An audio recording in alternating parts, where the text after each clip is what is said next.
जय हिंद फ्रेंड, हिंदी और प्राइड में आप सभी का स्वागत है। फ्रेंड्स, यहाँ पे यूजीसी नेट पेपर फर्स्ट जो कि यूनिट सेकंड रिसर्च एप्टीट्यूड से रिलेटेड यूनिट है, उनके हम क्वेश्चन कर रहे हैं। और यहाँ पे पॉजिटिज्म एंड पोस्ट पॉजिटिज्म यानी प्रत्यक्षवाद उत्तर प्रत्यक्षवाद से रिलेटेड क्वेश्चन कर रहे हैं। उम्मीद करते हैं कि पहले के वीडियोज आप देख के आए होंगे क्रमशः, और चैनल पे आपको यूजीसी नेट पेपर फर्स्ट के प्रीवियस के क्वेश्चन के सेट मिल जाएंगे, वहां से उन्हें सॉल्व करते रहें।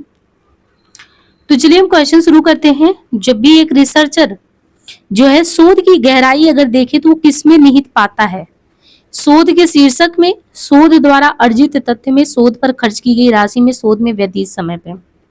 आप ये समझिए कि आप किसी भी विषय पर रिसर्च करना चाह रहे हैं, तो वो रिसर्चर जो है वो कौन सी चीजों में गहराई पाता है? तो जो रिसर्च करता है उसके द्वारा अर्जित जो तथ्य है, यानी शोध की गहराई शोध द्वारा अर्जित तथ्य में निहित है। शोध मानव कल्याण के लिए होना चाहिए। जब भी आप रिसर्च करो उसका कुछ तो मतलब निकलना चाहिए, वैल्यू फाइंड आउट होना चाहिए। तो मानव कल्याण के लिए शोध होता है। नवीन वस्तुओं की खोज और पुरानी वस्तुओं एवं सिद्धांतों का पुनः परीक्षण करना, जिससे कि नए तथ्य प्राप्त हो सके, यही जो है रिसर्च कहलाता है। निम्नांकित में से किसी विकासात्मक शोध के वर्ग में क्लासिफाई करेंगे? इनमें से किसी विकासात्मक शोध कहेंगे। दार्शनिकता शोध को, क्रियात्मक शोध को, विवरणात्मक को, उपयुक्त सभी को, ये जितने भी हैं, चाहे वो दार्शनिक शोध हो, क्रियात्मक हो, विवरणात्मक हो, उपयुक्त, ये जितने भी हैं सभी विकासात्मक शोध के तहत आएंगे। दार्शनिक अनुसंधान विधि, फिलोसफिकल रिसर्च मेथड, कुछ महत्वपूर्ण कारणों की वजह से दर्शन मानव की सबसे बड़ी आवश्यकता हो गई है। यह मानव को याद दिलाती है कि मूलभूत आवश्यकताओं से बढ़कर भी एक अंतिम आवश्यकता है। मनुष्य केवल भोजन, विटामिन एवं तकनीकी खोजों के साथ ही जीवित नहीं रह सकता, बल्कि प्रत्येक व्यक्ति के जीवन में कुछ मूल्य और मान्यताएं होती हैं जो समय और स्थन के बंधन को स्वीकार नहीं करती। वे ऐसा आदर्श भोजन प्रदान करती हैं जिससे हमारा जो है जीवन और आत्मा तुष्टि प्राप्त कर सके। तो दार्शनिक अनुसंधान के तहत हम पक्षों पे ध्यान दें तो उसमें क्या क्या आता है? तर्क यानी लॉजिक, तत्व मीमांसा जिसको हम क्या कहते हैं? मेटाफिजिक्स, ज्ञान मीमांसा एपिस्टेमोलॉजी कहलाता है, मनोविज्ञान को साइकोलॉजी कहते हैं, और एथिक्स। तो यानी दार्शनिक अनुसंधान के क्षेत्र में जिन पे हम जोर देते हैं वो लॉजिक पे देते हैं, मेटाफिजिक्स पे देते हैं, एपिस्टेमोलॉजी पे देते हैं, साइकोलॉजी पे देते हैं, एथिक्स पे देते हैं। यहाँ पे देखिए डिस्क्रिप्टिव स्टडीज, विवरणात्मक शोध। तो ये जो डिस्क्रिप्टिव स्टडीज है, विवरणात्मक शोध, सर्वव्यापक शोध है जो सामाजिक अनुसंधानों में प्रचुरता से प्रयुक्त किए जाते हैं। ये अध्ययन वर्तमान से संबंधित रहते हैं और अनुसंधान के अंतर्गत घटना के स्तर को निर्धारित करते हैं। विवरणात्मक अनुसंधानों का प्रयोग निम्नलिखित अनुसंधानों के साथ होता है: ऐतिहासिक अनुसंधान के साथ, प्रयोगात्मक अनुसंधान के साथ, व्यक्ति अध्ययन या केस स्टडीज के साथ। शोध का उपकरण निम्नांकित में से क्या है? रेखा चित्र, ग्राफ, प्रश्नावली, दृष्टता या आरेख। देखिए प्रश्नावली में हम ना बहुत ही आसानी से चीजों को पूछ के समझ सकते हैं। तो प्रश्नावली क्वेश्चनेयर जो है मनोविज्ञान और समाजशास्त्र में आंकड़ों के संग्रह के यंत्र, टूल ऑफ डेटा कलेक्शन के रूप में प्रश्नावली की लोकप्रियता बहुत ज्यादा है। प्रश्नावली में होता है क्या कि चूंकि आप प्रश्न का उत्तरदाता ही भरता है, अतः इसे भरने के लिए कभी कभी आप डाक द्वारा भी उत्तरदाताओं के पास भेज देते हैं, उससे भी आपको उत्तर मिल जाता है। इस प्रकार जो प्रश्नावली है उसको डाक द्वारा भी प्रेषित करके एक प्रकार वो भी है ना। प्रश्नावली जो है, प्रश्नावली अनेक प्रकार या रूप की होती है। मोटे तौर पर प्रश्नावली प्रश्नों की वो सूची है जो अध्ययन समस्या के संबंध में बनाई जाती है और जिसकी सहायता से अध्ययन इकाइयों से तथ्यों का संकलन करके अध्ययन समस्या का अध्ययन पूर्ण किया जाता है। मैक्स वेबर के अनुसंधान उपागम में ये समझने के लिए कि लोग जो है प्राकृतिक विन्यास में अर्थों का बोध कैसे करते हैं कि पहचान निम्नलिखित में से किस रूप में की जाती है। मैक्स वेबर के अनुसंधान उपागम में ये कह रहे हैं कि समझने के लिए कि लोग जो है प्राकृतिक विन्यास में अर्थों का बोध कैसे करते हैं, उसकी पहचान निम्नलिखित में से किस रूप में की जाती है? तो किस रूप में की जाती है? विवेचनात्मक चिंतन फलक के रूप में। देखिए मैक्स वेबर जो है इनके अनुसंधान उपागम में ये समझने के लिए कि लोग प्राकृतिक विन्यास में अर्थों का बोध कैसे करते हैं की पहचान विवेचनात्मक चिंता फलक के रूप में की जाती है। एक शोधार्थी है, वो किसी जिले में विद्यालय को बीच में छोड़ देने वाले छात्रों की दर पर अभिभावकों की सामाजिक आर्थिक स्थिति के प्रभाव का अध्ययन करने की योजना बनाता है। ये किस प्रकार का रिसर्च हुआ? यानी एक रिसर्चर है, वो किसी जिले में ये देख रहा कि विद्यालय को बीच में ही छोड़ देने वाले जो छात्र हैं उनकी दर पर अभिभावकों की जो सामाजिक आर्थिक स्थिति है उसके प्रभाव क्या है। तो ये कैसा होगा, किस प्रकार का रिसर्च होगा, परिकल्पना निरूपण, निजाती शोध, गैर प्रायोगिक परिकल्पना परीक्षण शोध। अब देखिए यहाँ पे जो रिसर्च करने जा रहा है जो शोधार्थी है वो किसी जिले में जब विद्यालय को बीच में जो बच्चे छोड़ दे रहे हैं उनकी दर पर जो अभिभावक उनकी सामाजिक आर्थिक स्थिति क्या है इसके प्रभाव को जानने की कोशिश कर रहा है, योजना बना रहा है, तो इसे कहेंगे ये गैर प्रायोगिक परियोजना परिकल्पना परीक्षण शोध है। गैर प्रायोगिक परिकल्पना परीक्षण शोध एक ऐसा क्रमबद्ध अनुभव सिद्ध शोध है जिसमें वैज्ञानिक या शोधकर्ता का स्वतंत्र चरों पर कोई सीधा नहीं, मतलब जो स्वतंत्र चर है जो फ्री है उनके माता पिता, उनका कोई रिसर्चर का डायरेक्ट उन पे कोई इम्पैक्ट नहीं पड़ रहा है क्योंकि उनकी अभिव्यक्ति पहले ही हो चुकी है या वे स्वाभाविक रूप से जोड़ तोड़ के योग्य ही नहीं है। तो एक ये क्वेश्चन है कि परिस्थितियों को देखना और बारीकी से उनके निरीक्षण की योग्यता ज्ञानात्मक अनुसंधान के कौन से स्तर पे सबसे ज्यादा प्रासंगिक होता है। Ability to see and size up the situation creatively is most relevant at which stage of research। कौन सा वो लेवल होगा जो योग्यता ज्ञानात्मक अनुसंधान के स्तर पे आपको देखने की सबसे ज्यादा प्रासंगिक है। किसी शोध समस्या की पहचान करने तथा इसे परिभाषित करने का चरण। दूसरा, शोध अभिकल्प के निर्धारण तथा इसके क्रियान्वयन में।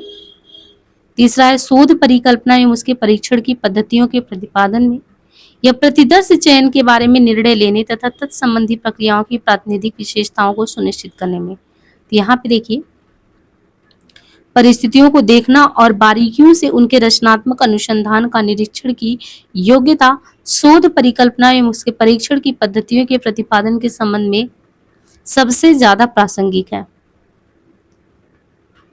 अनुसंधान शब्द का अर्थ के संबंध में निम्नलिखित में से कौन से कथन सही है। अनुसंधान शब्द का अर्थ के संबंध में कौन से कथन सही है।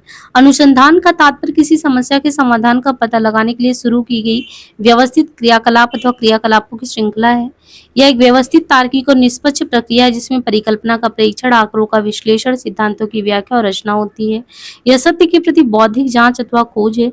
इससे ज्ञान में वृद्धि होती है। तो यहाँ पे देखिए सभी सही है, यानी रिसर्च जो होता है, रिसर्च का तात्पर्य किसी समस्या के समाधान का पता लगाने के लिए शुरू की गई व्यवस्थित क्रियाकलाप अथवा क्रियाकलापों का श्रृंखला, बिल्कुल सही है। ये एक व्यवस्थित तार्किक और निष्पक्ष प्रक्रिया है जिसमें परिकल्पना का परीक्षण, आंकड़ों का विश्लेषण, सिद्धांतों की व्याख्या और रचना होती है। ये सत्य के प्रति बौद्धिक जांच अथवा खोज है। इससे ज्ञान में भी वृद्धि होती है। तो इतने कार्य जो होते हैं रिसर्च होते हैं, यानी रिसर्च अपने आप में देखे ना तो व्यापक अर्थ में जो है किसी भी क्षेत्र में ज्ञान की खोज करना, विधिवत गवेषणा करना, वैज्ञानिक अनुसंधान में वैज्ञानिक विधि का सहारा लेते हुए जिज्ञासा का समाधान करना, नवीन वस्तुओं की खोज और पुरानी वस्तुओं एवं सिद्धांतों का पुनः परीक्षण करना जिससे कि नए तथ्य प्राप्त हो, उसे शोध कहते हैं। जो वैश्वीकरण का वर्तमान दौर है उसमें जो उच्च शिक्षा है उसकी सहज उपलब्धता और उच्च शिक्षा संस्थानों को शोध से अनिवार्य रूप से जोड़ने की नीति ने शोध की महत्ता को और बढ़ा दिया। आज शैक्षिक शोध का क्षेत्र विस्तृत और सघन हुआ है। निम्नलिखित में से कौन सा कथन सहभागी अनुसंधान के संदर्भ में सही नहीं है। सहभागी अनुसंधान या लोगों को विशेषज्ञ मानने पर जोर देता है। सहभागी अनुसंधान या जांच की एक सामूहिक प्रक्रिया है। इसका एकमात्र उद्देश्य ज्ञान का उत्पादन है। ये ज्ञान को शक्ति के रूप में पहचानता है। तो यहाँ पे देखिए सहभागी अनुसंधान के संदर्भ में इसका एकमात्र उद्देश्य ज्ञान का उत्पादन है, गलत है। या लोगों को विशेषज्ञ मानने पर जोर देता है। यह जांच की एक सामूहिक प्रक्रिया है। तो सहभागी जो अनुसंधान है उसका एकमात्र उद्देश्य ज्ञान का उत्पादन है। ज्ञान का उत्पादन यानी जब भी हम सैद्धांतिक की बात करते हैं तो ज्ञान का उत्पादन ही है। ये कथन सहभागी अनुसंधान के संदर्भ में देखिए सही नहीं है। सहभागी अनुसंधान का मतलब कि जांच की एक सामूहिक प्रक्रिया जो लोगों को विशेषज्ञ बनाने पर जोर देता है। इसमें ज्ञान को शक्ति के रूप में पहचानते, जांच की एक सामूहिक प्रक्रिया है, विशेषज्ञ मानने पर जोर देता है। यहाँ पे सेट एक को यानी अनुसंधान विधि को प्रदत्त संकलन उपकरण से मैच करना है। एक्सपेरिमेंटल मेथड प्रयोगात्मक विधि, एक्स पोस्ट फैक्टो मेथड कार्योत्तर विधि, डिस्क्रिप्टिव सर्वे मेथड विवरणात्मक सर्वेक्षण विधि, हिस्टोरिकल मेथड इतिवृत्तात्मकता। तो यहाँ पे देखिए अनुसंधान विधि जो प्रयोगात्मक विधि है तो ये मानकीकृत परीक्षाएं। कार्योत्तर में विशेष अभिलक्षण परीक्षाएं आते हैं। विवरणात्मक सर्वेक्षण में प्रश्नावली है। इतिवृत्तात्मक में प्राथमिक तथा द्वितीयक स्रोतों का उपयोग करना आता है। नीचे दो समुच्चय दिए गए हैं, समुच्चय 1 और 2 में हमें ये चीजें देखना है, रिसर्च टाइप और कैरेक्टरिस्टिक। रिसर्च में फंडामेंटल रिसर्च मौलिक शोध, दूसरा है अप्लाइड रिसर्च, एक्शन रिसर्च और इवैल्यूएटिव रिसर्च मूल्यांकन परक शोध। अब यहाँ पे देखिए क्रमशः हमें शोध के प्रकार और विशेषताओं में देखना, तो जो मौलिक शोध है, मौलिक शोध में जो है सिद्धांत निर्माण के माध्यम से प्रभाव उत्पादक व्याख्या का विकास इसमें है। मौलिक शोध में व्यवहार्य शोध में विभिन्न स्थितियों में उपयोग के लिए सिद्धांत की प्रयोज्यता की खोजबीन करना, वो व्यवहार्यता में है। क्रियात्मक एक्शन में हस्तक्षेप के उपयोग के माध्यम से प्रभाव उत्पादक व्याख्या का विकास करना, ये एक्शन रिसर्च में होता है। और मूल्यांकन में क्या होता है कि हस्तक्षेप के अनुभूत प्रभाव का जो है पता लगाना इसमें होता है। In the two set give below जो है आपको दिया है, पहला दिया है समुच्चय 1 में शोध के प्रकार तथा समुच्चय 2 में उनके स्वरूप तथा विशेषताएं दी गई हैं। इन दोनों समुच्चयों को सुमेलित करना है, कूट से ही सुमेलित करना है। आपको रिसर्च टाइप में दिया है एक्सपेरिमेंटल रिसर्च प्रायोगिक शोध, कार्योत्तर जिसको एक्सपोर्ट फैक्टो कहते हैं, पार्टिसिपेंट ऑब्जर्वेशन बेस्ड रिसर्च यानी सहभागी प्रेक्षण आधारित शोध, या जमीनी सिद्धांत grounded theory approach based research.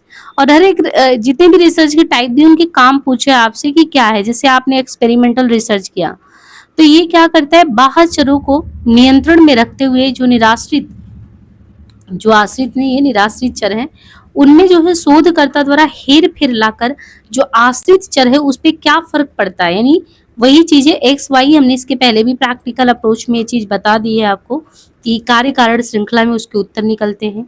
जो एक्स पोस्ट फैक्टो होता है, एक्स पोस्ट फैक्टो जो रिसर्च है जिसे हम पश्चवर्ती विश्लेषण द्वारा कारकीय तत्व तक पहुंचते हैं और सहभागी में अन्य व्यक्तियों के परिप्रेक्ष्य को साझा करते हुए यथार्थ की अभिगम्यता पर बल देते हैं। जमीनी सिद्धांत उपागम आधारित शोध जो होता है वो प्रेक्षण के क्रम में सामान्यीकरण पूर्व रूप में ना होकर पश्च रूप में इस पे निर्मित होता है। तो आज के लिए इतना ही, मिलते हैं नेक्स्ट पार्ट में, है ना। धन्यवाद।